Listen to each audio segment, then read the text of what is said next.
ఎవరి గురించే మా తల్లి సుగుణమ్మ గారి గురించే. ఏముంది మీ ఇంటికి వచ్చాననుకో ఏమి తింటానా ఏమి దూరం చూపోతున్నా అని కుక్క కాపలా కాస్తారు. మా తల్లి అలా కాదా, ఇంట్లో ఇద్దరు ఉన్నాయి రాని ఇల్లంతా చూసిద్ది, కడుపు నిండా భోజనావు రాని కడుపు చూసిద్ది, పిల్లలు బడికి వెళ్ళారు రాని భవిష్యత్తు తెలుసుకునిదా. అసలు ఒక మాటలో చెప్పాలంటే మా బాగోగులు మొత్తం ఆ తల్లి అనే చూసేది. అయితే పిల్లులు కాదా పిల్లలను చదివేస్తున్నా.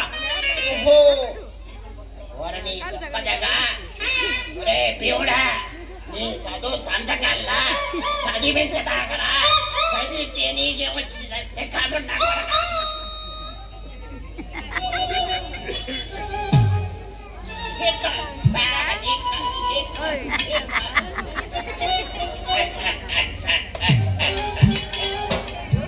మా తల్లి అలా చెప్పలేదుగా. మరి ఎలా చెప్పింది? పిల్లలు చదువుకుంటే మంచి జ్ఞానం వస్తుందని, మంచి తెలివితేటలు వస్తాయని, పెద్ద పెద్ద ఉద్యోగాలు వస్తాయని చెప్పిందా. చెప్పిందిరా. అరే దేవుడా చెప్పిందిరా, చెప్పింది. ఆమెకేమన్నా ఆమె లెవెల్కి ఆమె తినడానికి ఉంది, ఉండటానికే ఉంది. మరి నీ లెవెల్కి సరిపోతాయి బాబు. మరి నీకు బిడ్డోరంగా ఉంది. అరే దేవుడా, నా జిడ్డోరమేనా? జిడ్డోరంగా ఇంకేముందర మరి? అరే దేవుడా, చదువుకున్న వాడికంటే వాడు మేలని గుర్తుంచుకోకుండా నీ బండ బడా, నిన్ను బండకేసి నిన్ను బండకేసి నా పిల్లలతో నీకెందుగా. నిన్ను కాకి పెట్ట, నిన్ను బోర్లు పెట్ట, నిన్ను పెట్ట, నేనేదో మాట వలస కట్టి నా మీద తీసుకోమాట అపరాధ్యాలు ఎవరన్నా చూసుకున్నా ఎవరన్నా చూసుకొని మా తల్లి సుగుణమ్మ గారు అన్న చూసుకున్నా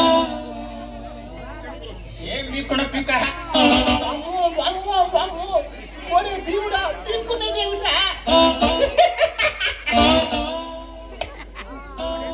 ఏం పిక్కుంటా నా మూతి మీద మేసం దొంగ ముండా పడక నేను ఇంకేదో అనుకోలేదు.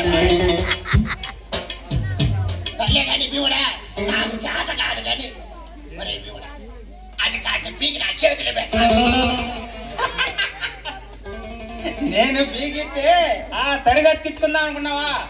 అయినా ఆ కిక్కుల సంగతి నాకు తెలుసు కానీ ఇక్కడికి దేనికి వచ్చా? ఒరే దేవుడా, ఒక విషయాన్ని పంచాలి. చెప్పు. ఊళ్ళో పెద్దల